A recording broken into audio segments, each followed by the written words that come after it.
সব ধরনের দুর্নীতি থেকে এই দেশকে মুক্ত করবে ইনশাআল্লাহ। অন্যায়, জুলুম, অত্যাচার, নির্যাতনের অন্ধকারকে আমরা বিদূরিত করে একটি আলোকিত সমাজ রূপে বাংলাদেশকে আমরা গড়ে তুলব। প্রশাসনের ভিতরে থেকে প্রশাসনকে অস্থিতিশীল করতে চাচ্ছে এবং যাদের হাতে আগামী নির্বাচনও সঠিকভাবে হবে না বলে আমরা বিশ্বাস করি, এইসব লোকদেরকে খুঁজে খুঁজে বের করে আগামী নির্বাচনের আগে তাদের হাত থেকে দেশকে, দেশের নির্বাচনকে, দেশের মানুষকে রক্ষা করতে হবে।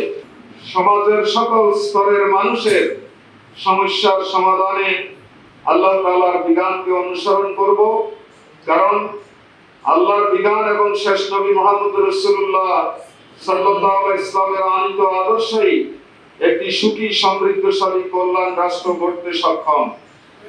সে কারণে আমরা এই দেশের জনগণের কাছে আল্লাহর দ্বীন, কোরআন ও সুন্নাহ, রাসূলের আদর্শ, সাহাবায়ে কেরামের বলিষ্ঠ নেতৃত্বের আদলে এই দেশটাকে আমরা গড়ে তুলতে চাই। আমরা সেজন্য নিরলসভাবে কাজ করছি। আমরা এদেশের স্বাধীনতা, সার্বভৌমত্বে বিশ্বাসী। এদেশের স্বাধীনতা, সার্বভৌমত্ব রক্ষার জন্য যারা সর্বাগ্রে রক্ত দিতে এগিয়ে আসবে তারাই হচ্ছে জামাত ইসলামের লোক। কারণ এই দেশ যদি স্বাধীন না থাকে আমরা কোথায় ইসলাম কায়েম করব? এই দেশ স্বাধীন না থাকলে আমরা আমাদের দ্বীন ধর্ম পালন করতে পারবো না। সে কারণে এই দেশের এবং স্বাধীনতা, সার্বভৌমত্ব সবচেয়ে বেশি আমাদের জন্য প্রয়োজন।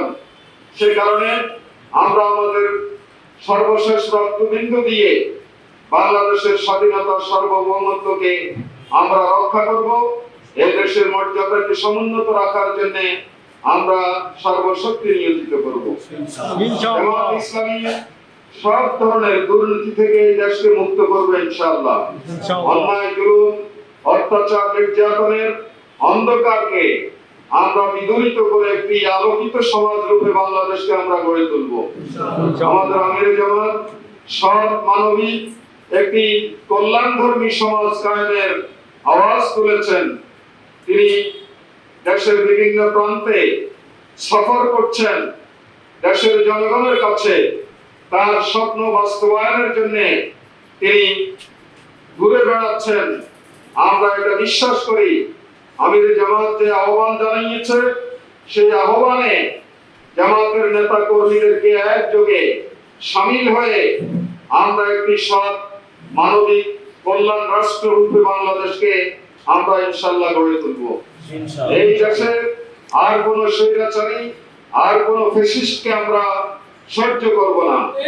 যারা দেশের শান্তি নষ্ট করতে চাইবে, জনগণের অধিকার হরণ করে নিতে চাইবে, যারাই বিভিন্ন ভাবে চক্রান্ত, ষড়যন্ত্র করে দেশকে অস্থিতিশীল করতে চাইবে, নির্বাচনের থেকে ভিন্ন দিকে মানুষের দৃষ্টি ফেরাতে চাইবে, আমরা সকলে ঐক্যবদ্ধভাবে 5ই আগস্ট যে নজিরবিহীন ঐক্যের মাধ্যমে আমরা স্বৈরাচারের পতন ঘটিয়েছি, সে ধরনের ঐক্যবদ্ধ থেকে সব ধরনের চক্রান্ত, ষড়যন্ত্র থেকে আমরা বাংলাদেশকে রক্ষা করব ইনশাআল্লাহ।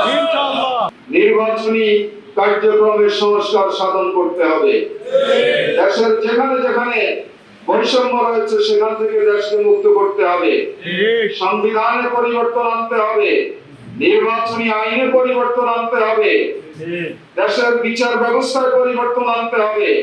প্রশাসনের ভিতরে থেকে প্রশাসনকে অস্থিতিশীল করতে চাচ্ছে এবং যাদের হাতে আগামী নির্বাচনও সঠিকভাবে হবে না বলে আমরা বিশ্বাস করি, এইসব লোকদেরকে খুঁজে খুঁজে বের করে আগামী নির্বাচনের আগে তাদের হাত থেকে দেশকে, দেশের নির্বাচনকে, দেশের মানুষকে রক্ষা করতে হবে।